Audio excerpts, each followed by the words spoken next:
Good morning, Chicago. You're listening to Inspirational Perspective.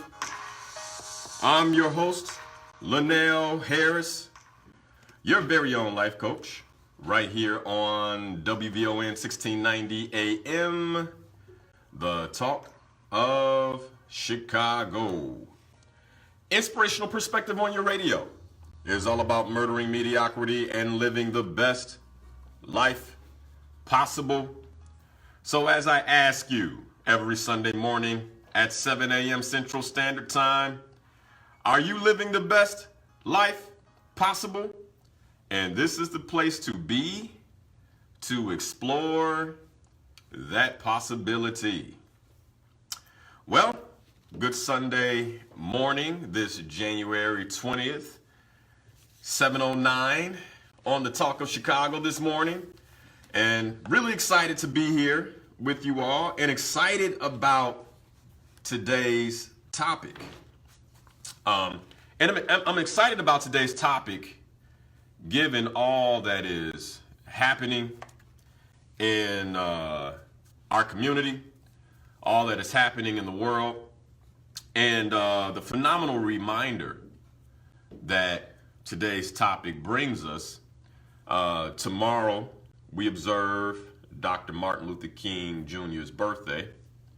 And you know, you all know me, those of you who've been listening to me for years, you know, I always want to take the time to observe Dr. King's birthday because of the impact that he's had on our community, not just our community, but on our nation, but not just the nation, but on the globe.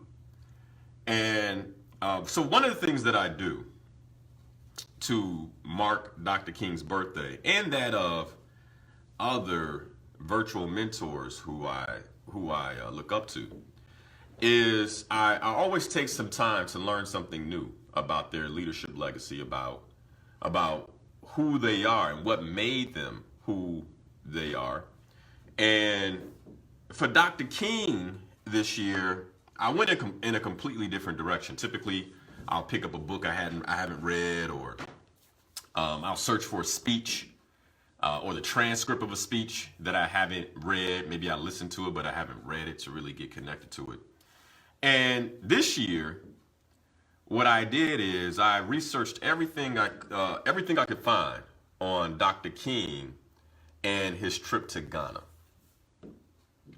And the time that he not only spent in Ghana, but the time that he spent in Africa, and also his perspective on Africa and the impact of Africa.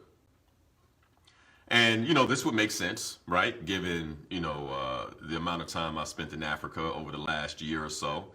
And of course, the trips, the transformational tour of Ghana. And, you know, I said in terms of that work, you know, I wonder what Dr. King has to offer in that arena. I mean, I knew that he had gone to Ghana back in 1957, et cetera, but outside of knowing that he had gone for Ghana's Independence Day, I really didn't know his thoughts on Ghana or the impact that it had on Ghana and the civil rights movement. And let me tell you something, as I began to do the research, I was pleasantly surprised. And I think you all will be pleasantly surprised as we make it through today's show in terms of what I was able to find. But not only what I was able to find, but also his very own thoughts. I mean, you'll hear his words during today's show, what Dr. King thought of Ghana and the impact that Ghana had on him. And let me tell you, it had a tremendous impact. I was listening to one gentleman who was sharing on YouTube. Obviously, as a Gen Xer, I put myself, you know, in the when I'm researching, I go into my Gen Y mode though, right? And I know that many of you Gen Y, London Ketchum's in the studio. When you research something, you go to Google first, or you go to YouTube? I honestly go to Bing. Bing. Oh, Yeah. okay. All right. Bing first. I'm surprised. Yeah. I know a lot of young people go straight to YouTube, man. They don't even want to read it. They want to see it, right? They want to see and hear it. But anyway, I got on YouTube and I found a lot of information about Dr. King's trip to Ghana over there. So I'm excited about the show. I got an outline. We'll be playing some audio for you all from Dr. King and really remembering Dr. King, but with the slant of the impact that Africa, the impact that Ghana had on Dr. King, and then what can we learn from that? Now, I want to switch back real quick because here we are in Chicago. You know, it's 13 degrees outside, lots of snow. And to me, that's not the event. The event that really defines this weekend is the verdict of Van Dyke. And that also was very hard to shake over the weekend. And, you know, as I was forming my thoughts and so I also want to talk about the African diaspora as a whole, because we have a situation going on where it's not just in Chicago that our lives aren't valued. It's all over the world. And I'll share a little bit about that to start. But as always, I want to make sure that you guys know how to be supported and stay supported by me. So if you haven't already, be sure to go out and get your Murder Mediocrity Summit and Experience tickets. The early bird price is still going. It's still going all the way through the end of the month, but don't wait, because if you miss it, it will never be that price again. Of course, the discount code is early bird. And I want to thank Made You Look Mobile. They sponsored a free ticket to the summit. And so here's what we're going to do. If you know the name of the speech that Dr. King gave when he got back from Ghana, when he first got back from Ghana, he gave a speech. If you know the name of that speech, I want you to give me a phone call, 773-591-1690. And let's make it the third caller. The third caller, if you have the right name of the speech, then you will get a free ticket to the Murder Mediocrity Summit and Experience coming up March 23rd at UIC. So give me a phone call, 773-591-1690. The name of the speech is sponsored by Made You Look Mobile. Founder and CEO is Daryl Wallace. Daryl, thank you for sharing this. And he said this. He said, Linal, I felt like your methods of goal setting and finding one's purpose are beneficial to anyone that is trying to go to the next level in their personal life or their business, and that they should be at the summit. And so he wanted to sponsor a ticket for someone. Again, Made You Look Mobile. You can go to madeyoulookmobile.net to learn more about his services. So give me a phone call, 773-591-1690. If you know the name of the speech that Dr. King gave when he first got back from his travels to Ghana. All right. So I want to start here. I want to start with the conversation about the African diaspora and our collective identities.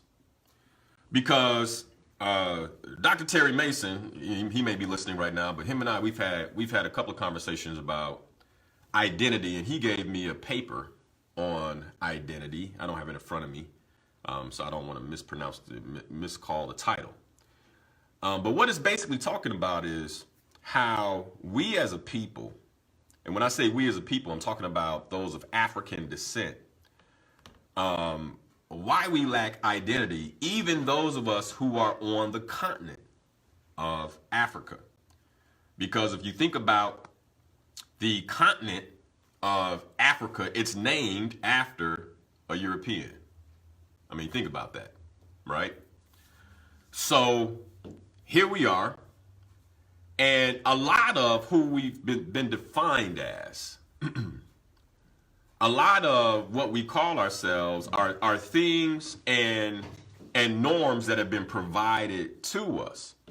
And so that that begs the question, like, do we really understand who we are? And the reason I'm opening up with this is because after doing this research on Dr. King and the impact that Ghana had on him, one of the things that kept hitting me all week, and I think it's connected, is the situation that peoples of African descent are in all over the world. No other group that I know of has been mistreated, disregarded, taken advantage of, exploited quite the way that the African man and woman has, right? Even when I say African, at this point, given what I understand about how the continent was named, it goes to show how even at the very core of our identity, what we call ourselves, we're not really sure of what to call ourselves, right? I mean, I know many of us, we don't want to be called black. Some people don't want to be called African American. And the African in America has been called a number of things, both to define them and to in many ways degrade us in America, right? Whether it's the Negro, right, or colored. Yeah. We've been called many things, and in many ways we've accepted almost every label that we've been given. And I was looking at some news about the situation of African immigrants in the Middle East and how many of them have been displaced due to what's happened in different parts of the continent of Africa. And as they're being displaced, they're also being mistreated, persecuted, not accepted almost everywhere they go. One of the things I saw recently was protests in Israel about African immigrants. And it wasn't just a protest, right? They were beating African men and women as they walked down the streets. Another article I saw was of African immigrants who were off the coast of Italy, and they were looking for asylum, and Italy said absolutely not. And so the boat had to go to Spain. But I mean, there's report after report of people of in the African diaspora who are in many ways challenged in their own ways, right? The same way that we're challenged here in America. And I want to start here to set the context for what we're going to talk about in terms of the impact that Ghana had on Dr. King. Now, I also want to share my vision and my purpose in regards to Africa, because I know many of you say, well, Linal, man, it's interesting. You always bring Africa into the picture. You're always talking about Africa, and I have a diverse listening base. So not all of us who are listening are of African descent, and I understand that now, and I think you should keep listening because you're surrounded by people of African descent, and I think this will help you better understand how to relate, how to support those of us who are a part of this African diaspora. But my vision is to play a role. My vision and purpose is to play a role in the restoration and transformation of the African community globally, right? This is one of my declarations. And part of my declaration around this is to experience the restoration and transformation of the African community during my lifetime. So I, in a lot of ways, am taking on this work from a personal place of purpose, which is one of the reasons why I'm so passionate about it, and one of the reasons I talk about Africa so much. Think we're going to talk about, because in King's speech, which, by the way, I think I got a couple of phone calls here. So that third phone call show up, and I got you. The name of the speech that King shared when he got back from Ghana, you get a free Murder Mediocrity Summit ticket. And who knows, those of you who called in first, I may give you one too. Just keep holding. But in this speech, one of the things that Dr. King talks about is the price of freedom. And one of the questions I want to ask this morning, especially with this Laquan McDonald verdict, what happened here with Jason Van Dyke, is a question that he'll ask in a speech, and I'm actually going to play the clip, and that is, are you tired? And not just tired, are you tired of being oppressed?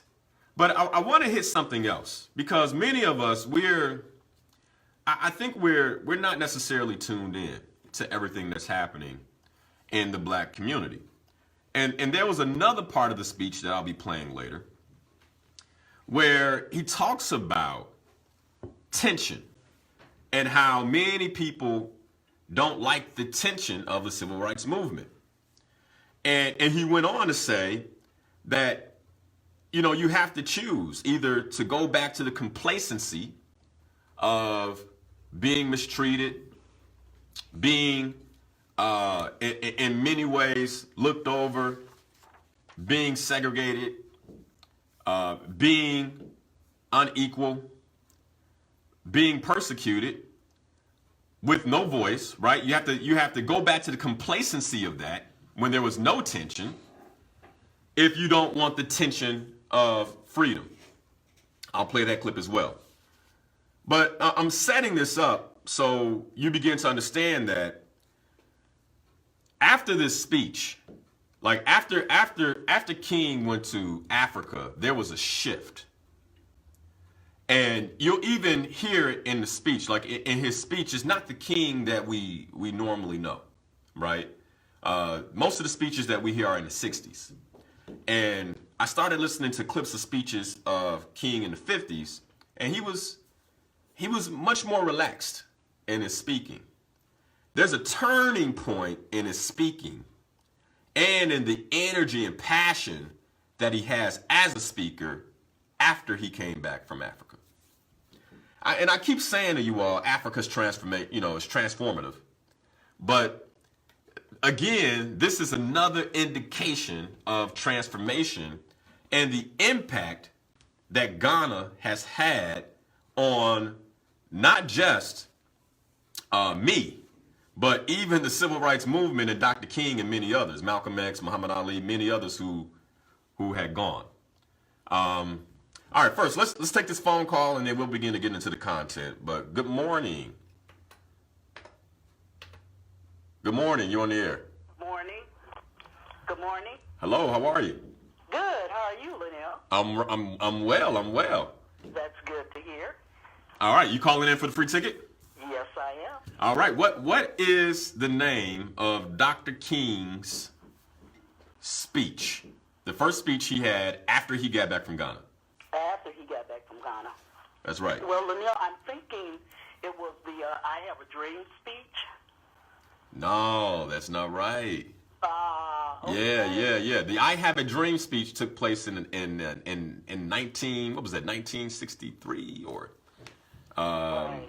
Yeah. So he was in Africa in 1957. So that's a bit of a clue. Okay. Yeah. But the name of the speech that he gave after. Now here's the thing about the I Have a Dream speech. Okay. He says, "I've seen the mountaintop." Remember that? And what? I've been to the promised land. And I've been to the promised land. Guess what he was talking about? About that. Yeah. Guess what he was talking about? That's what I thought. Yeah, and you learn that when you listen to the speech I'm talking about. Okay. Because in the What year speech, was that? 1957. Okay, I'm gonna have to look that up. Yeah, but in the I Have a Dream speech, he says, "I've been to the mountaintop. Yes. I've seen the promised land," right? And he's, and I believe that Dr. King is talking figuratively, literally, and visionary. Okay. All right, because he has a vision for what he believed America could be, but he also had been to Ghana, Yes. and he saw them become free. Yes. He witnessed them go from being oppressed by colonization to freedom. And so that's what he meant when he says, I've been to the promised land, I've seen the mountaintop. Oh, yeah. So you're almost there. Yes, Almost there. Thank Yeah, you yeah, so yeah. much for taking my call. Oh, you're welcome. And I know who you are. well, I'm sorry? Do you know who I am personally? I know who you are. Well, the voice sounds really familiar. Oh, you should know this voice. I- And the name is Essie Jenkins. Jenkins, yeah, that's what I thought. Yeah, I was like, okay, all right. All right. Well, thank you so much. Thank you for listening. Thank you for calling in. And God bless you. And I'm sorry, but I would love to still see you at the summit. Oh, yeah, yeah. So it's been my pleasure. Okay, absolutely. My Okay. pleasure too. Thank you for calling. Okay. All right. Okay. Bye-bye. Okay, so the ticket is still on the table. 773-591-1690 to win your ticket to the Murder Mediocrity Summit. What was the name of the speech that Dr. King gave when he got back from Ghana? All right, so here's what we're gonna do. I want to play a couple of snippets from the speech. I have in front of me here a number of thoughts and notes. And before I play the speech, I want to talk about how he opens the speech, because he opens the speech talking about the geography of Africa. All right, and in terms of the geography of Africa, one of the things they used to call Africa dark Africa. And the reason they called it dark Africa is because there was so much colonization on the continent that in order to be clear about who he was talking about, he would say dark Africa. Because as we know, South Africa, other parts of the continent at the time, they were in many ways colonized. And so there was no independence, there was no freedom. And our African brothers and sisters were in many ways experiencing some of the same treatment that we were experiencing here in the States. And so Dr. King talks about the geography of Africa, and he talks about the opportunity of Africa. And one of the things that struck me is when he was talking about Africa, he talked about the hundreds of millions of people on the continent. This is back in 1957. And today, you're looking at 1.2 billion people on that continent with the vast amount of resources that they have available to them. And one of the richest continents on the planet, you know, he talked about that, but also one of the most exploited continents on the planet in terms of how European powers have colonized and taken advantage of Africa. One of the things he talked about in particular was during his travels, how he noticed the income gap, right? And one of the things that really got Dr. King thinking about the movement here in the States was this income gap. And he began to realize that part of the gap and part of segregation was the economic oppression of the people, right? Noticing how, let's say in Ghana, you know, someone who was from England and doing the same work as someone who was from Africa would be paid, you know, the African would be paid so much less. And even now in Africa, I know in Rwanda, right, $200 today. And this is a country that is independent, that has a good economy and is growing. But to help you understand the gap in terms of economic development, in Rwanda, a good pay is about $200 a month. I mean, that's a fair, well, I mean, that's good money, right? And I know that many of us, you know, that will make us think like, wow. But again, the impact of colonialism and how even with all the resources they have, they're still, you know, Dr. King says in the speech, in the wilderness. They're still in the wilderness. And that part of leaving, he calls, you know, this whole idea of colonialism, Egypt in the speech, and how leaving Egypt, you still have to go through the wilderness. And the wilderness is learning how to govern yourself, learning how to heal from many of the unfortunate circumstances of colonialism and the impacts of colonialism. So he starts there, and after going there, in terms of the geography of Africa, he then goes on to talk about the history of Ghana. And I think this is important because I know for me, before I went to Africa, often when I met Africans here in the States, now the African hasn't gone through slavery, okay? So the trauma of slavery and the impact of slavery that we have right here in the States, they wouldn't understand. But often the African, I would look at it and say, well, you don't even have the context. And that's a place where I was incorrect, because they do have the context because of the impact of colonialism on Africa. So what I want to do is I want to play a part of this speech where he begins to talk about the history of Ghana and how he covers this history of Ghana in the speech. I think is eloquent and a great way to set the context for what we'll be talking about for the remainder of the show. So I'm gonna play this clip here in a second, and here we are. For years, the Gold Coast was exploited and dominated and trampled over. The first European settlers came in there about 1444, the Portuguese, and they started legitimate trade with the people in the Gold Coast. They started dealing with them with their gold, and in turn, they gave them guns and ammunition and gunpowder and that type of thing. But pretty soon America was discovered a few years later in the 1400s. Then the British West Indies. And all of these growing discoveries brought about the slave trade. You remember it started in America in 1619. There was a big scramble for power in Africa. With the growth of the slave trade, that came into Africa, into the Gold Coast in particular, not only the Portuguese, but also the Swedes and the Danes and the Dutch and the British. And all of these nations competed with each other to win the power of the Gold Coast so that they could exploit these people for commercial reasons and sell them into slavery.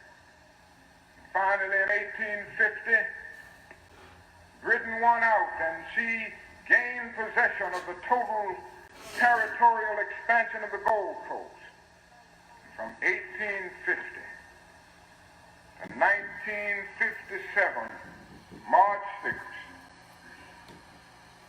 the Gold Coast was a colony of the British Empire. As a colony, she suffered all of the injustices, all of the exploitation, all of the humiliation that comes as a result of colonialism. But like all slavery,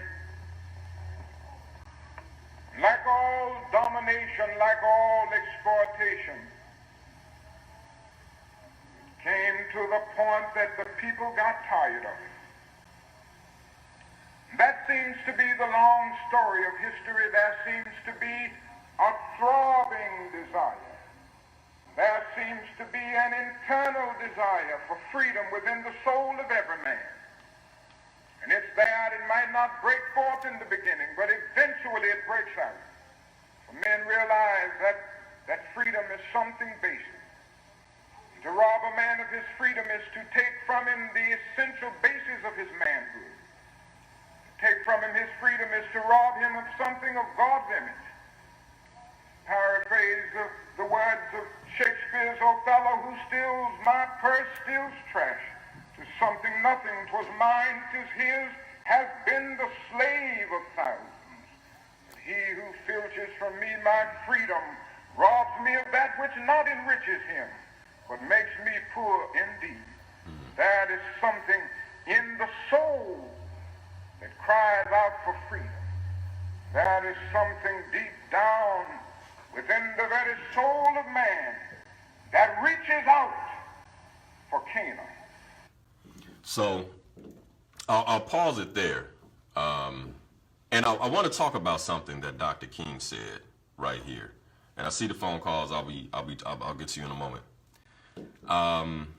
One of the things he said is to take a man's freedom is to, in many ways, take away the fact that he's been made in God's image. And I want to pause there for a moment and really reflect on the power of that statement by Dr. Martin Luther King Jr.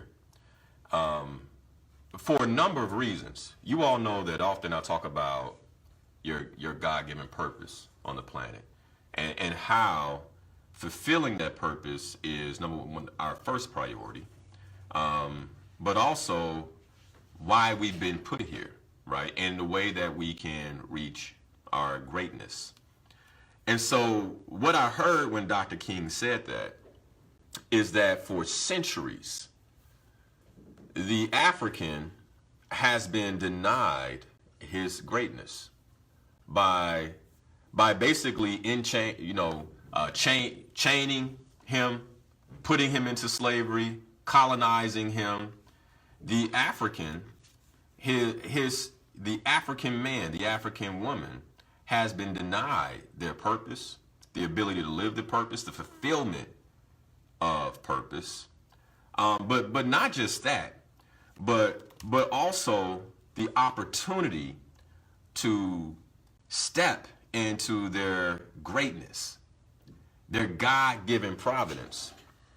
And this takes me to something I saw yesterday on attorney Ernest Fenton's page, where he tagged me, and what he said in the post moved me deeply because he was talking about the experience of the black man here in America, and there's a certain part of what he shared that I want to read here on the air, and only he can adequately share what it is that he meant by it. But I know that it really, really stuck out to me when I read it. And what he said here, I'm actually looking for it on my page here because I wanna speak to it because what he talked about in particular was the experience of the black man here in the States. And again, this is a man who is successful by his own right, but also experiencing what it is to be black in America. And one of the things he said is, we attempt to birth our greatness in an atmosphere we are incapable of surviving in. Hence, we cannot catch our breath. Hence, we keep dying in America. Hence, we keep killing ourselves in America. And those lines, like, they touch me more than I think he can even imagine, partly because I've been on this journey with Dr. King. And that place right there in particular, what Dr. King was talking about, how oppression kills the spirit, and it takes away a man's ability to be in God's image. This is the speech that he gave when he got back home from Ghana at his church in Montgomery, Alabama. Lisa, good morning. How are you? Good morning. Do you know the name of this speech? I'm taking a guess. I'm taking a stab at it. Okay. Is it by chance Birth of a New Nation? That's it. That's the speech. The Wow. birth of a new nation. That's right. Yeah. Now, have you had a chance to listen to the speech? I listened to it several years ago. Okay. It must have been about 4 years ago. It was a Black History project for one of my grandchildren. Okay. And they came to me and said that they wanted to do a Martin Luther King speech, but everybody had always done, and everybody always knows about his most popular one. Right. I Have a Dream. We all know Yep. I Have a Dream. Right. And she told me, she said, did he make any other speeches? I said, he made plenty of speeches. Plenty of speeches. That's right. And I said, well, let's find one. Let's pick one out. And she came up with that one. She chose that one. And I hadn't thought about it for many years, but until you were talking about Ghana. And then I was thinking, I wonder, is that the one that, she did it? I was just taking a stab at it. And, wow. That's it. That's it. So I tell you what, I'm gonna put you on hold so my technical producer can take down your information, and then you will be receiving a free ticket to the Murder Mediocrity Summit. This ticket is sponsored by Made You Look Mobile, CEO Daryl Wallace, and you can go to madeyoulookmobile.net to find out more about his services. But thank you so much for the phone call, and looking forward to meeting you at the summit. All right. Okay, so she's on hold. So let's get back to this speech, because I got quite a few clips, and I want to play as much of the speech as I can during my time. And this next clip that I'm going to share with you all is Dr. King. Now, so remember, he gave the introduction to Ghana, like what Ghana is, who Ghana is. He gave us the history of Ghana, right? And again, think about this nation that for about as long as the slave trade has been going, they've been colonized in some way, right? So those of us who came from West Africa, many of us, we went through the slave castles in Ghana, which is one of the reasons for the transformational tour of Ghana, so we can get connected to that. But for those who were still on the continent or still in West Africa, they were undergoing an oppression of their own. And he does a really good job of talking about that and identifying that. And so here we are. Ghana gains their independence, and then King goes on to talk about how he feels we should be reacting to this new country. And so I'm going to go ahead and play that now. Yes, there is a wilderness ahead. Oh, it is my hope that even people from America will go to Africa as immigrants, right back to the Gold Coast, and lend that technical assistance. There is great need and rich opportunities there.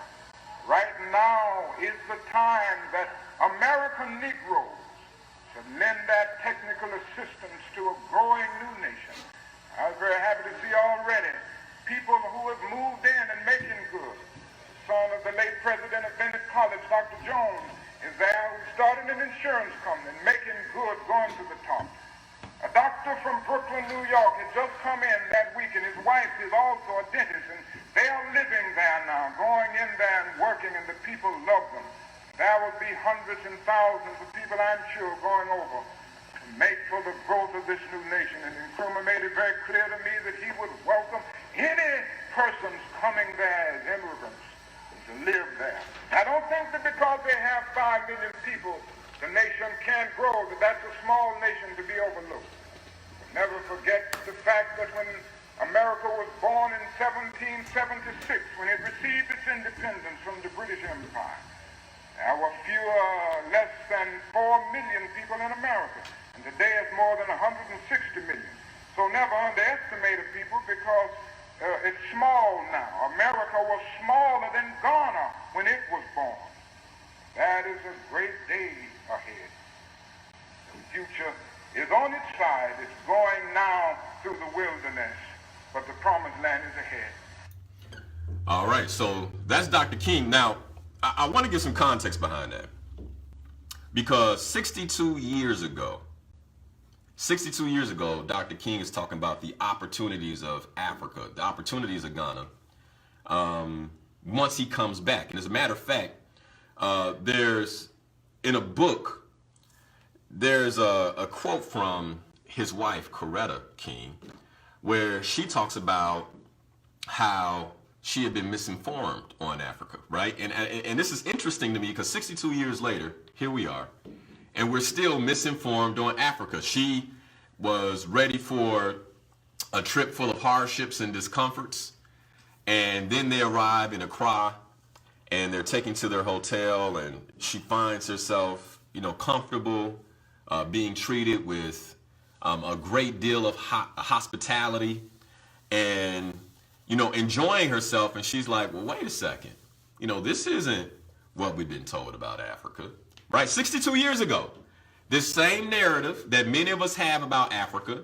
62 years ago, I was listening to an interview by Cat Williams, the comedian, and he was on a show, and he was cracking jokes about Africa, and basically how there's no roads in Africa, I'm not living in a hut, and everybody's laughing, and it's all fun and games, but it's that type of dangerous rhetoric about the African diaspora, about Africa, about Africans, about ourselves, that we have to stop. Even in our jokes, there's got to be a certain level of reverence, and it's one of the ways we become more misinformed. But here is Dr. King saying, 62 years ago, talking about the opportunity, the economic opportunity that exists for African Americans in Africa, right? And again, this is well after Marcus Garvey, who had a whole campaign during his time in the early 1900s about going back to Africa. And I want to talk about something else, right? Because in this part of his speech, he talks about the population of Ghana. And the population of Ghana at the time is about 5 million, right? So he says that. And 62 years later, the population of Ghana is 29 million. So there's been significant growth. And the opportunities are still there. And to kind of give you an idea, right, because he talked about the United States of America when she first started being near about 3 to 5 million. And today, the population of the United States is 326 million. So, and I'm saying this for a couple of reasons. I'm saying this because as the population increases, the place that the world is going to turn to is Africa. The only place on the face of the earth that has the space, the agricultural potential, the resources to support the growing population of the world is Africa. The only place in the world that has the workforce that can manufacture, that can create, that can provide in many ways what the world will need in the future is Africa. So again, another reason why I'm passionate about it, another reason why I take those that I've taken on the trip to Ghana, and we're going back again in April. And if you're interested, please go to murdermediocrity.com, and you can find more information there. You can register there so we can reach out to you so you can learn more about that transformational trip to Ghana for 2019. And again, one of the things I didn't say at the beginning of the show, another reason why I was so passionate about having this conversation is because 2019 is the year of return.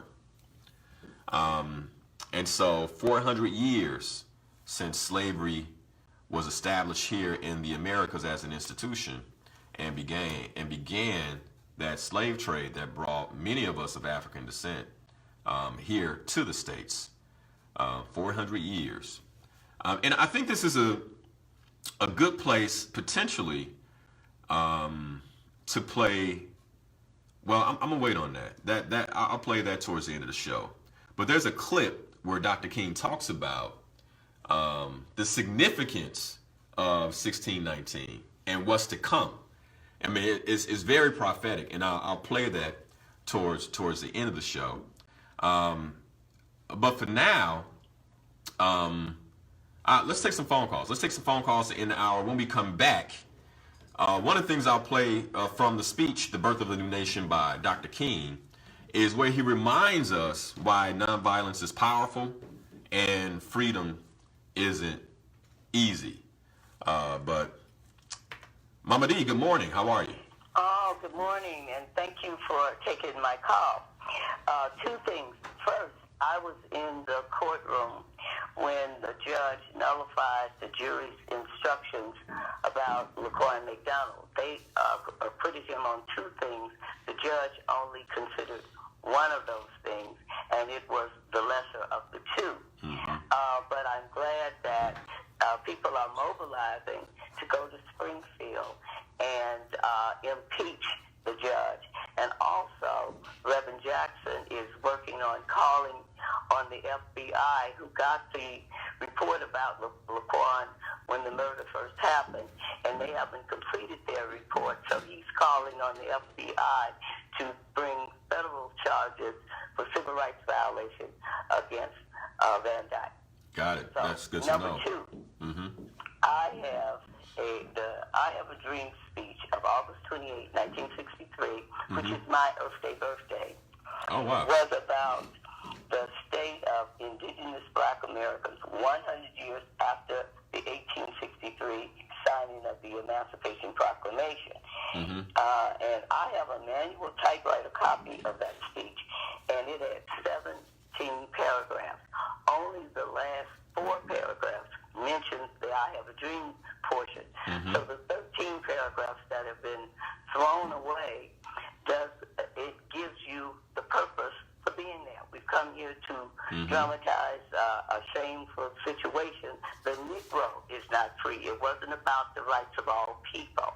And it goes on to say, in a real way, we have come here to cash a check that has come back March insufficient funds. That's right. When it comes to black people. So the substance of all that happened has been forgotten with that media blip. I have a dream that one day. Now, he shared his dream, a personal dream, which came true on November 4th, 2008, because in his speech he uses the word that this nation will rise up one day and deal with the content of character over the color of skin. And when the nation rose up and elected Barack Obama, that dream portion had come true. But the word says, where there is no prophetic vision, the people perish. So on April 3rd, 1968, the night before his assassination, he gave I've been to the mountaintop and I've looked over and I've seen the promised land, and I might not get there with you, but I want you to know tonight that we as a people. So the prophetic vision was about we as a people, and the dream was personal, but the prophetic vision was about we as a people. And that's why it's so important to know the difference. He was a dreamer. Well, no, not really. He was never a dreamer because he was a doer. He was putting direct action on direct problems. Well, I call it intentional dreaming versus wishful dreaming. Intentional, right. yeah. But a lot of our children think that he fell asleep one night and had a dream, and they have said to me, "What is so big about a dream?" But that was a media blitz that took the whole substance of why we were there. He was talking about blacks in the South can't vote, and blacks in the North don't have nothing to vote for. So all those 13 paragraphs have been thrown into the toilet, and all you get is the I have a dream that one day. But again, if the believers are out there in the Christian faith, all they have to do is go to Ezekiel 40, 1 through 4, and it will tell you about the 20th century, about the South, about bringing a man up to a mountain, a very high mountain. Dr. King calls it a mountaintop. It talks about mine eyes have seen. They told the man, look with your eyes and hear with your ears and set your heart on everything, because we brought you here to tell you this. Now go back and tell Israel. See, we have a map saying where Israel is located, but the Creator has a map, and if you living in Chicago or in China, if the spirit of the living Yahweh is in you, you are in Israel. So I challenge us, so that's why I refer to him as Prophet MLK Jr. Because so thanks for taking my call. Oh, you're welcome. You're welcome. Great thoughts and words by Mama D. When we come back, more on the impact of Ghana on Dr. Martin Luther King Jr. and what we can learn from Dr. King and his experience in Africa. We'll be right back. You've been listening to Inspirational Perspective. I'm Linal Harris, your very own life coach, right here on WBON 1690 AM, the talk of Chicago. All right, we're back. You're listening to Inspirational Perspective. I'm your host, Linal Harris, your very own life coach, right here on WBON 1690 AM, the talk of Chicago. So today's topic is the impact of Ghana on Dr. Martin Luther King Jr. We're spending some time remembering Dr. King right before the national celebration of his birthday. His actual birthday was last week, and Dr. King would be 90 years old if he were still with us. And that begs the question, what insights would he be providing us now? What would he say about what's going on here in Chicago with this recent verdict, or across the globe in terms of people of African descent? I talked about what's happening in Israel, the other things that recently took place in Greece, and this notion of and this reality of slavery of Africans in Libya. So here we are, whether you're in Chicago, whether you're in the Middle East, whether you're in Europe, those of African descent still under persecution and fighting for freedom, and in many ways, and global recognition as human beings in 2019. And I do believe that there's a shift taking place, and I'm out in the show talking about that and using the rhetoric of Dr. King to really bring it home. I do believe there's a shift taking place, but in order to really see that shift through, there's work to do. And Dr. King, he reminds us of that, and this upcoming audio that I want to play for you all right now. So I'm going to play this, and this is where he's talking about the oppression.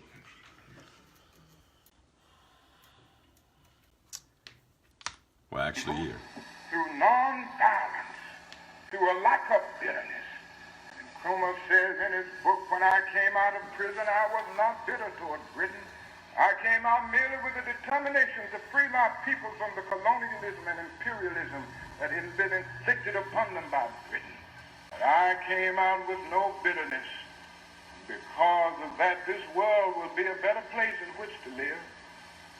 There's another thing that Ghana reminds us. I'm coming to the conclusion now. Ghana reminds us that freedom never comes on a silver platter. It's never easy. Ghana reminds us that whenever you break out of Egypt, you better get ready for stiff battle. You better get ready for some homes to be bombed. You better get ready for some churches to be bombed. You better get ready for a lot of nasty things to be said about you, because you're getting out of Egypt, and whenever you break loose from Egypt, the initial response of the Egyptian is bitterness. It never comes with ease. It comes only through the hardness and persistence of life. Ghana reminds us of that. you better get ready to go to prison. When I looked out and saw the Prime Minister there with his prison cap on that night, that reminded me of that fact. That freedom never comes easy. It comes through hard labor, and it comes through toil. It comes through hours of despair and disappointment. That's the way it goes. That is no crown without a cross. So that's Dr. King talking about how freedom doesn't come easy from the context of what he saw President at the time, Prime Minister Kwame Nkrumah go through in Ghana. And for those of you who don't know, when Kwame Nkrumah came out and gave his convocation speech, he wore his prison clothes, his prison jacket, and his prison cap. And I made a special note about that because what I noticed about Dr. King and about Kwame Nkrumah and other leaders of that time is that they did their best to battle their egos. And the main thing that drove them was the freedom of the people, not personal finance, not how much money can I get, but the freedom of the people. And I think that's a challenge that we face again as black folk, is do we have leaders that are concerned first with the people? And what the needs of the people are? Or are they concerned with, coating their own pockets and how they show up and how they look and being dominated by their egos? And so I saw this and I heard when he was talking about freedom isn't easy. And I also wonder whether we've become distracted by the level of comfort we've received from programs like affirmative action, right? Many of us, well, for a moment, many of us, if we went to college, we can get a job. But now, we're slowly sliding back into the place that where we were. But I want to set some more context for anybody who's listening, who just joined us. Again, today we're talking about the impact of Ghana on Dr. King. Let me tell you, if you've been listening to the show for a while, you know that Ghana has had an impact on me. Africa's had an impact on me. One of the reasons why I chose to go after this topic. And I love for you to experience Ghana. That's why we have the Transformational Tour of Ghana coming up April 25th of 2019. If you're interested in that, you can go to murdermediocrity.com. But a little more context about this trip to Ghana from King. So I want you to keep in mind that Dr. King, he made this trip to Ghana right after the Montgomery bus boycott. So they had experienced the success, so they were on the heels of the success of this Montgomery bus boycott. It was that boycott that, some ways had established a global stage for the civil rights struggle in America. And Prime Minister Kwame Nkrumah gave a personal invite to Dr. King for him to come over. And Dr. King accepted because he recognized the strong parallel between the resistance against European colonism in Africa and the struggle against racism here in the United States. So King had to get his trip funded. It was funded by the Montgomery Improvement Association and the Dexter Avenue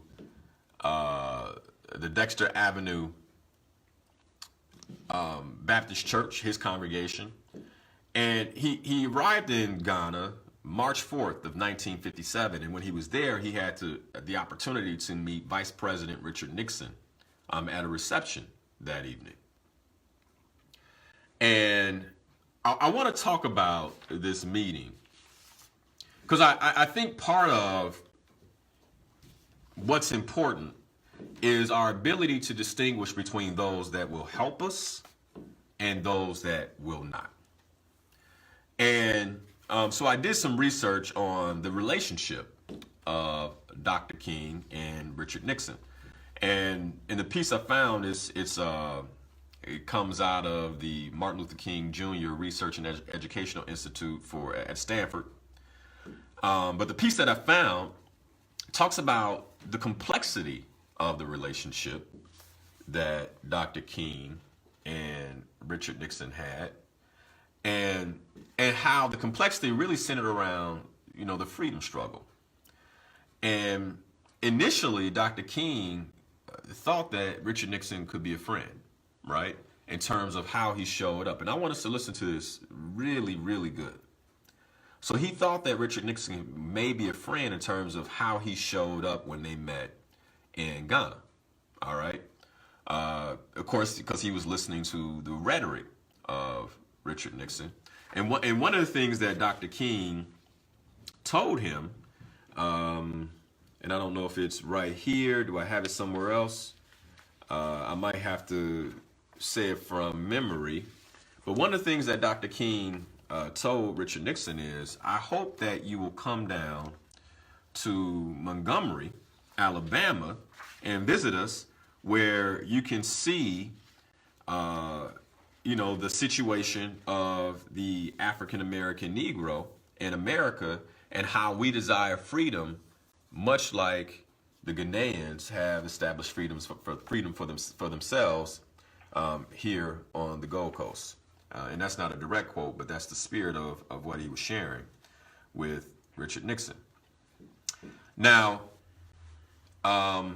Richard Nixon, and you know how it is when people are being politically correct, right?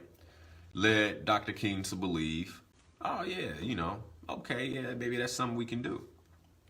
So much so that later, a skeptical King told a Nixon biographer that if Richard Nixon is not sincere, he is the most dangerous man in America. Now, this is before Richard Nixon, at the time he was vice president, and this is 1957 again. This is before he ran for president. Later, in the 1970s. So I want you to think about that. Because often I think, we have people who will say the right things, and we have to get to a place that if they're not sincere, they're more dangerous to us. And then we know, and think about this, because Richard Nixon was the one who started the war on drugs that was specifically aimed at the black community. And then, of course, Ronald Reagan came in later and basically took Richard Nixon's terminology, war on drugs, and really drove it home with cocaine and crack in the 80s. But again, Dr. King calling Richard Nixon, if he's not sincere, the most dangerous man in America. Now, why did I bring that up? Well, we have a president now. And I think I've shared before that our current president, and I've shared this with people in private, I'll say it on the air, that if there's one person that President Trump reminds me of in terms of what I understand about history, is Richard Nixon. And Dr. King, I didn't realize this until I started doing this research, called Richard Nixon the most dangerous man in America. And I think many of us right now, given, the political climate and what's going on and the rhetoric of President Trump, if we are to say he's very much like Richard Nixon, I mean, the paperwork for impeachment has already been drafted by one of the congressmen, and he seems to be following the path in many ways of Richard Nixon. I think we're awake to a certain extent around President Trump, but I think there's more that we need to be doing in terms of who he is and what he's doing, and not just quietly sitting by while he does it. But again, all this again took place in Ghana. The initial meeting with Richard Nixon, the relationship that Dr. King began to build with Richard Nixon, all the way through to when King is finally disappointed. He says, despite the warm relationship I had with Nixon, when the moment came and I needed his help, it was like he never knew me. Right? And this is, I believe, King talking about, he was sentenced to 4 months in jail for violating his probation at an Atlanta sit-in, and the King reached out to Nixon, who, by the way, had all that nice rhetoric in Ghana, and Nixon never returned the phone call. I'm gonna tell you something. Again, well, I'm still learning from Dr. King, man, and this here is another indication. Donald Trump said a lot of stuff. Have we called him on it? And that's the thing. A lot of times, we get all upset about who the person is, and we don't believe him. And I'm like, let's call him on it.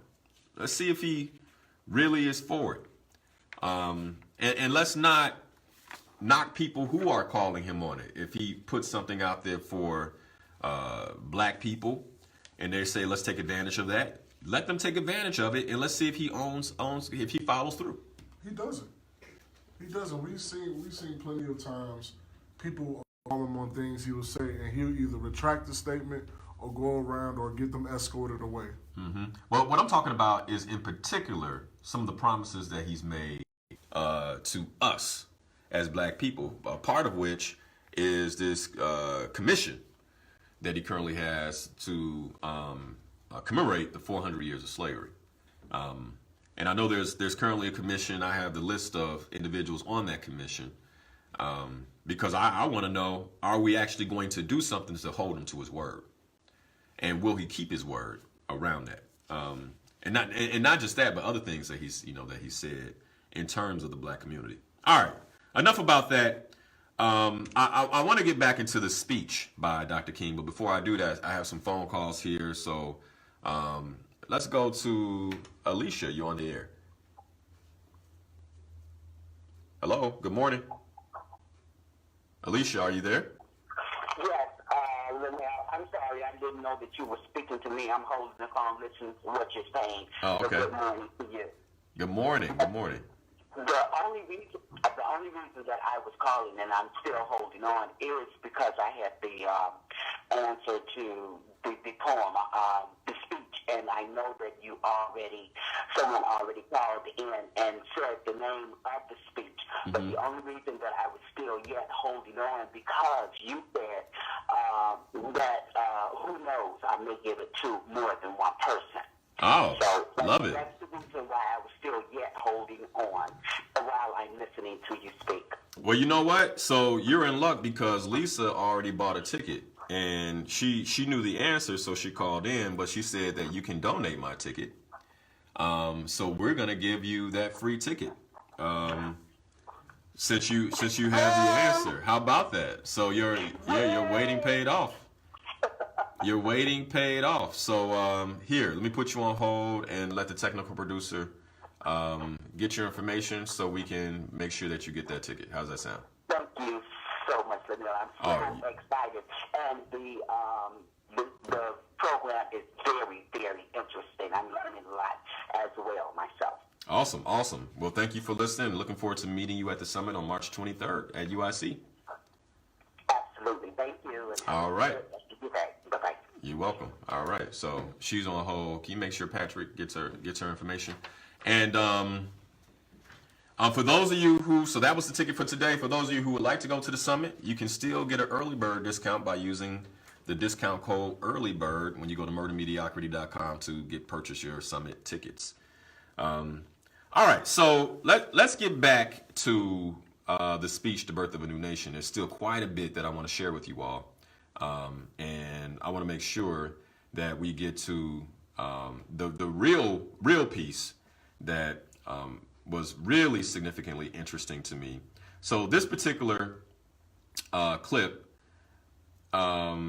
is where Dr. King talks about how Ghana reminds us about the power of nonviolence. Let's go ahead and take a listen. It always makes for temporary setbacks.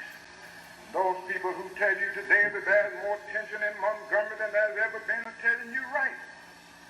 Whenever you get out of Egypt, you always confront a little tension. You always confront a little temporary setback. If you didn't confront that, you never get out. You must remember that the tensionless period that we like to think of was a period when the Negro was complacently adjusted to segregation, discrimination, insult, and exploitation. And the period of tension is the period when the Negro has decided to rise up and break loose from that. And this is a peace that we are seeking, not an old negative, obnoxious peace, which is merely the absence of tension, but a positive, lasting peace, which is the presence of brotherhood and justice. So again, Dr. King talking about the tension. I mentioned a little bit about tension and how there was no tension when blacks were complacent, when they were okay with, maybe not okay, but just not fighting for justice. And as soon as they began to fight for justice, it created a tension. And what Dr. King is saying is that tension is good. That tension is healthy. That tension is necessary in order to see to get to the objective, which is freedom. And basically that when you're going for freedom, when you're trying to take it to the next level, that tension is a necessary product. Tension is a necessary outcome of doing that. The last 2 weeks we talked about goals. And one of the things that I talked a bit about was resistance. You set a goal, you have a vision, you set the goal. And when you make that declaration, the next thing that's going to happen is there's going to be a certain level of resistance that shows up. You can call that resistance tension, right? Whenever you wake up and you say, hey, this is important to me, I'm going for this, whether it's freedom, whether it's justice, whether it's taking your life to the next level, there will be tension. And we have to learn how to get comfortable living in that tension. There was an article that I saw for Inc.com where it talked about the moment that you get in your comfort zone, your brain actually shuts down. When you're comfortable, your brain is not working at the capacity that it will work when you are uncomfortable.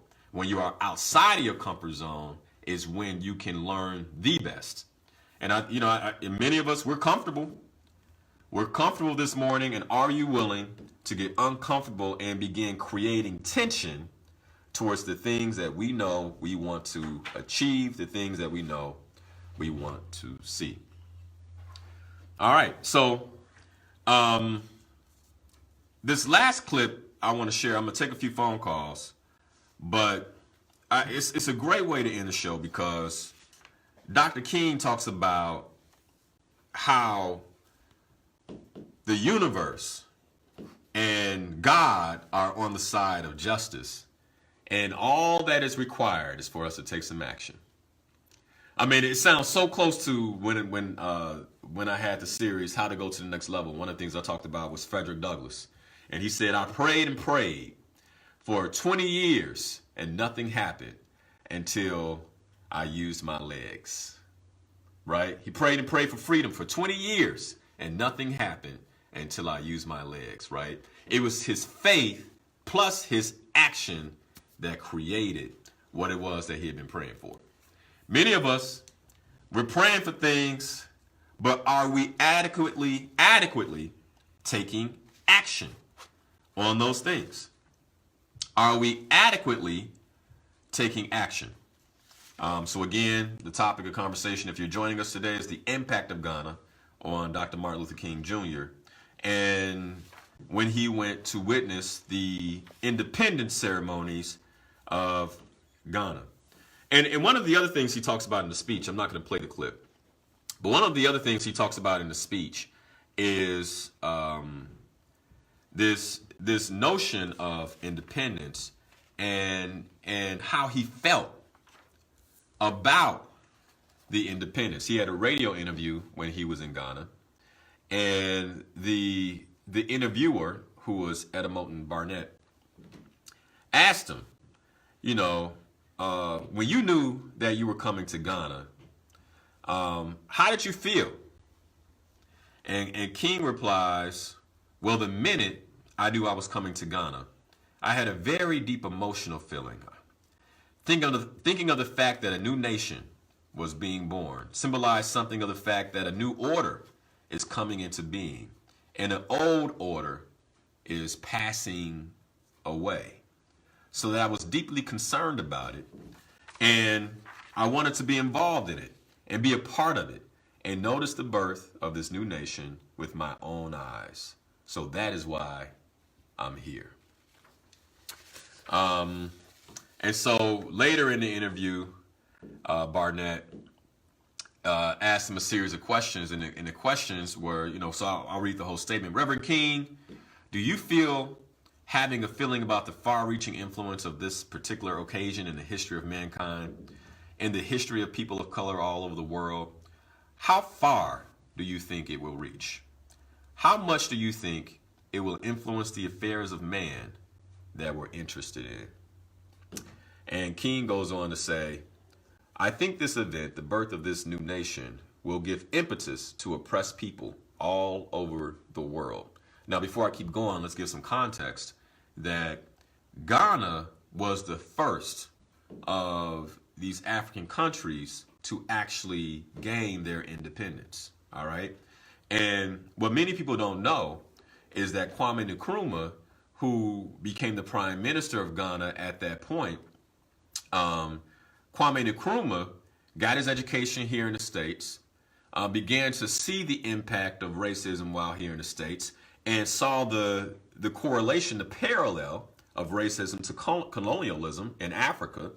And then, after getting educated here in the States at Lincoln University, receiving his master's, he then went on to London to take up more studies on the impact of colonialism, like understanding the structure of it so he could understand how this was having an impact on Ghana.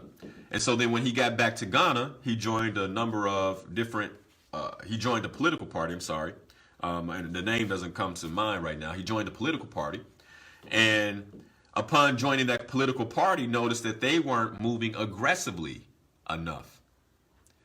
And so as a result, left that party, started another one of his own, where they really began to create waves in terms of the British control, established control over Ghana.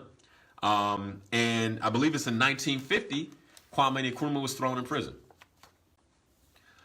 So when you heard earlier in the show where Dr. King talks about, we may have to go to prison, and that freedom doesn't come easy, that was one of the references that he was making. And that's why it was so powerful that when Kwame Nkrumah received, when he actually became, by the way, he was elected prime minister while in prison.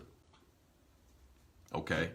He was elected prime minister while in prison. And that's something I didn't know, even being there. I didn't know that until I began to do this research on King.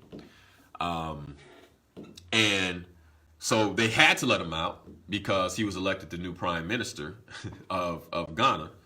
And that's one of the reasons why when he gave his, his acceptance speech, he wore his prison clothes to in some ways signify the work that it took to gain that freedom. And later here in the text where King is providing this answer around whether or not this is an impactful occasion on others all over the world, and he said he goes on to say, I think it will have worldwide implications and repercussions, not only for Asia and Africa, but also for us in America. As you well know, we have a problem in America, right? And he goes on to talk more about that. But then, King, being the visionary that he is, goes on to, in many ways, use the parallel of the American Revolution in 1776 to that of our own. And how the struggle for freedom often feels like it's impossible, but when a people are persistent, that they can achieve the impossible. And so I think those were the main marks of the interview that Dr. King gave while in Ghana about his trip to Ghana. All right. So I'm going to share this last clip, and then I want to talk about the importance of committed visionaries. Because when I think about our community today and what we're faced with, yesterday my wife and I, we're moving around the house, and I think many of us are unsettled by this Laquan McDonald verdict and Jason Van Dyke, shooting him 16 times and receiving, in many ways, what is a slap on the wrist, right? I'm reminded of the young lady who was in sex trafficking, and she killed the man that was raping her. And they put her in prison, and it took a governor. I mean, she was in prison how long? 15 years. 15 years. She was 16 years old when it happened. So not only was this man committing a crime, right, and just being in the room with her, but she was a victim of sex trafficking. And here she is. She decides to defend herself at 16 years old, kills this man, and she's basically thrown in prison. They throw away the key, and just recently, after 15 years being released for that, right? Yeah. And then here is Jason Van Dyke, who kills a black man in cold blood, and is virtually given a slap on the wrist. I mean, 6 3/4 years, and he only has to do 2 inside. Yeah, he'll do 2, and he'll be out. And I think that's the point. Yeah. That's the point, is that your life isn't important. And if that's not a form of oppression, I don't know what is. I mean, I have a black son. You're a young black man. I'm a black man. Many black men hear my voice. And that it's a degrading feeling. It's a scary feeling. Yeah. You don't feel safe. The thing that gets me is the fact that they lied on the report, for a year. Mm-hmm. They said that he attacked them, and then to see the video of the young black man walk away, and him just pulling up, getting out the car, and emptying a clip on him 16 times. It shows the disregard for his life, and so there's still a lot of work to be done. My point is this. One of the things that I put in my notes, is when I think about the leaders of the early 1950s and 60s, these were committed visionaries.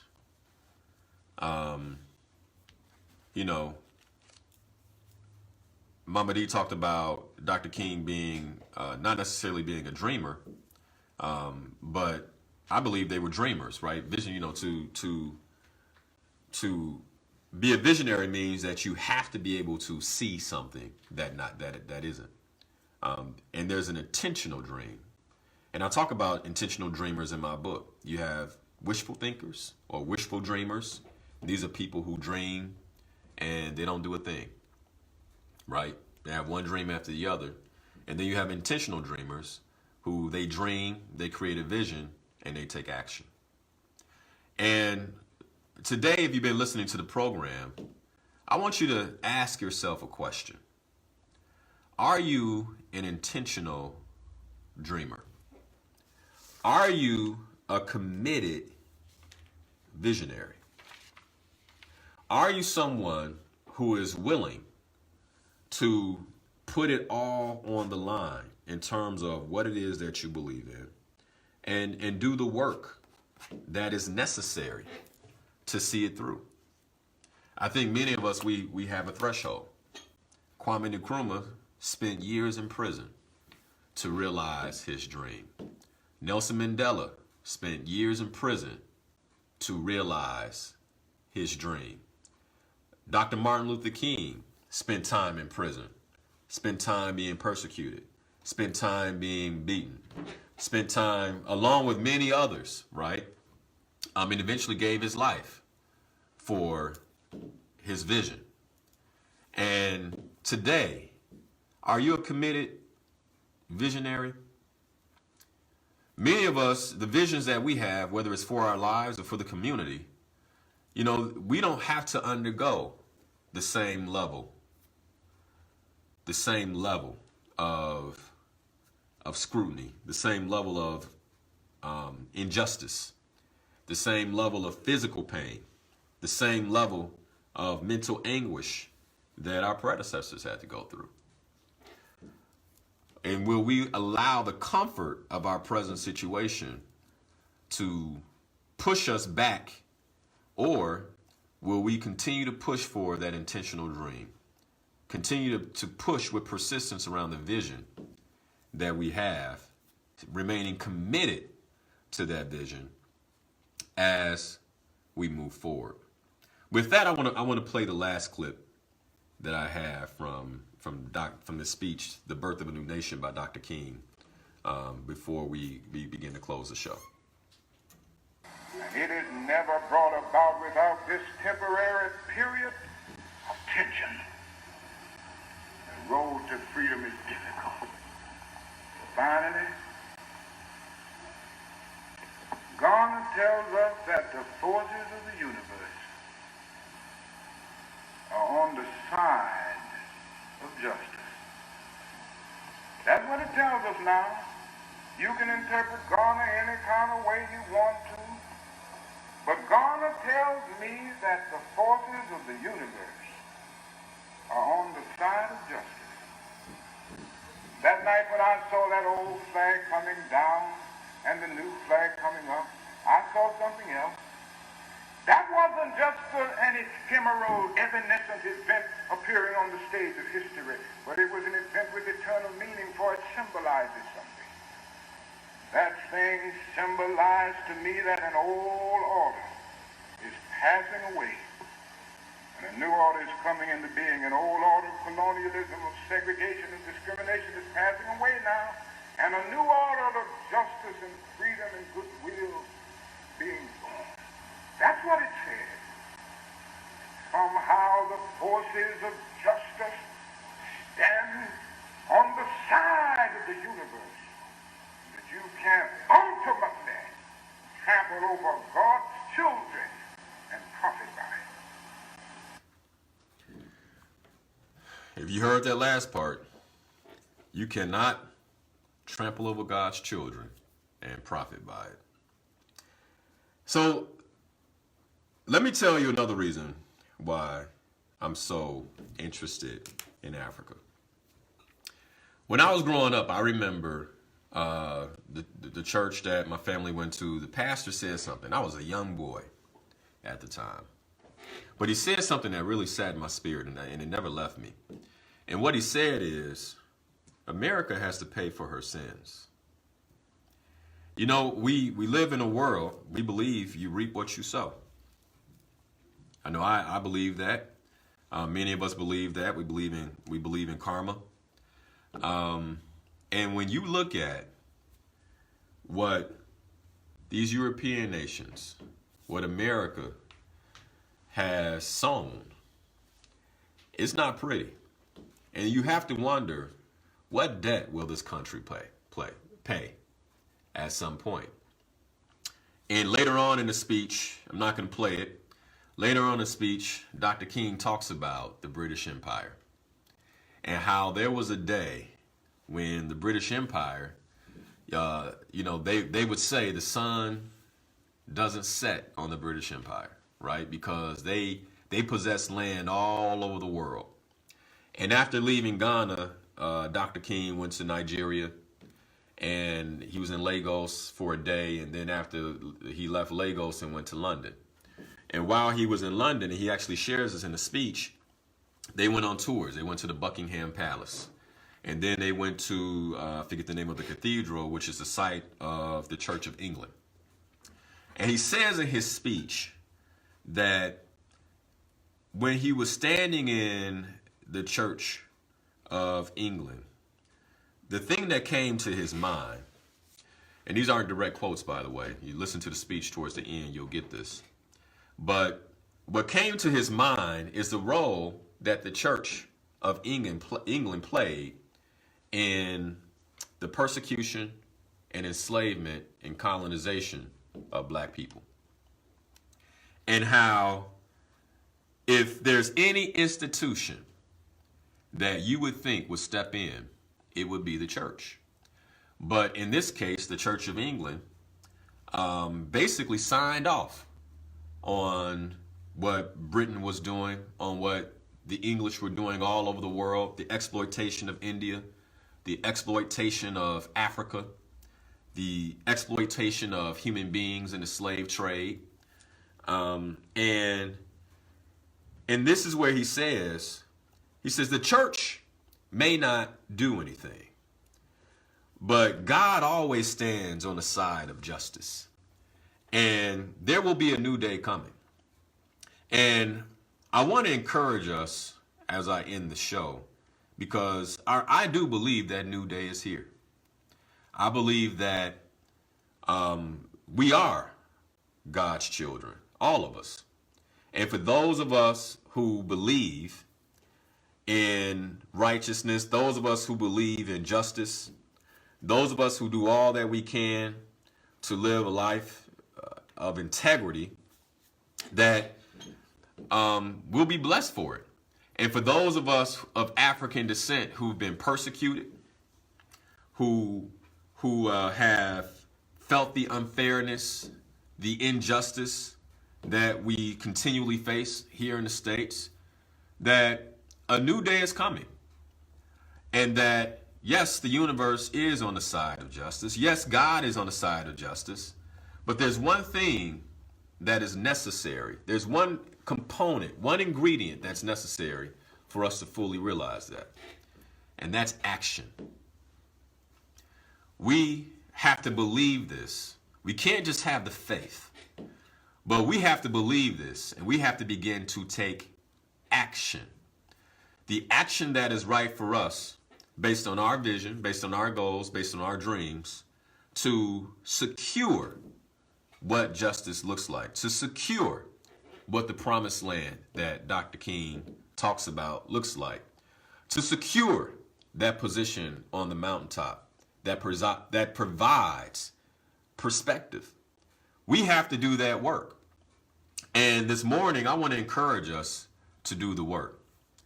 2019 is a pivotal year, the year of return. 400 years of enslavement, 400 years of injustice, actually more than that when you count colonization. And I believe that before anything gets better, there's always a point where you run into resistance.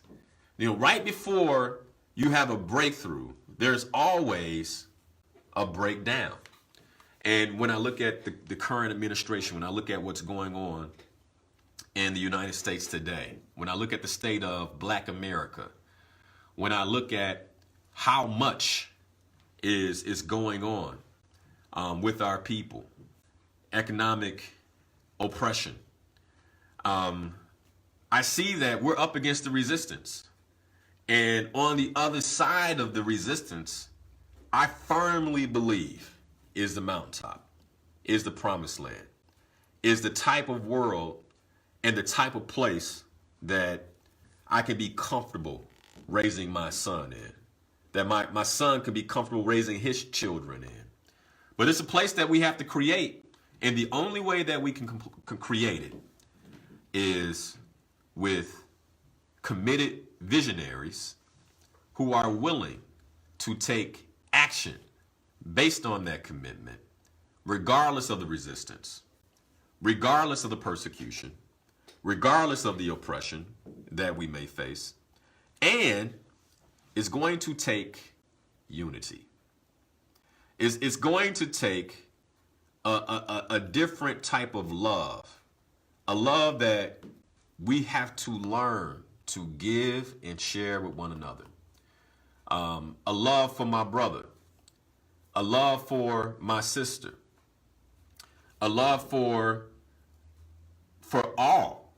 And this was one of the messages, one of the main message of Dr. King. His message, and in my opinion, was enshrouded in the essence of love and the power of love. And so, as he said, an old order is passing away. A new order of freedom is being born. And I'm thankful that I have the opportunity to witness it. I'm thankful that I've had the opportunity to go to Ghana and experience. Let me tell you, it's a different sense of freedom over there. All of those who've gone, you know that. That is the allure, is a different sense of freedom. In a couple of weeks, I'll be in Rwanda. First, I'm going to Tanzania, leave for Tanzania this weekend, and then I'll be in Rwanda. There's a different sense of freedom over there. And it may or may not be a freedom that we get here in America. I don't know. Maybe it comes back to, the things that Garvey has told us, right? In terms of moving on. Dr. King spoke about Egypt. And we all know the story of Egypt. That's how he opens up this conversation, the birth of a new nation, talking about the Exodus. And, that has me thinking, what are the next steps? But whatever the step is, whatever's next, it's going to come from visionaries. It's going to come from people like you and I who are tired, who are done with the injustice and tired of the oppression, tired of the inequality, and create a new vision for all of us that I believe we can realize within my lifetime. And again, my declaration is that I will experience the restoration and transformation of the African community during my lifetime. And I will do my role as a leader in that restoration and transformation of the African community globally. What will you do? Who will you be? And how will you help? That's the question this morning as we remember Dr. King and we consider the impact that Ghana and Africa had on this leader that has made such an impact on our lives and left a legacy. And the question is, what legacy will you leave? All right. Well, that's the show this morning. Thank you all so much for listening. My name is Linal Harris. You've been listening to Inspirational Perspective right here on WVON 1690 AM, the Talk of Chicago. And let me tell you, I challenge you. Tomorrow we remember Dr. King. And what can you do to align yourself with who that man was? What can you learn? And how can we pass his legacy on to others? And that's the question. And within a few weeks, not even a couple of weeks, Black History Month will be upon us. And I think there's a lot more to talk about. But in the meantime, thank you all for listening. Love each and every one of you. God bless you. Have a phenomenal Sunday and a great week. Hey everybody, if you love what you just saw, please be sure to like the video and subscribe to the channel so you can get more inspirational content just like this right here on YouTube.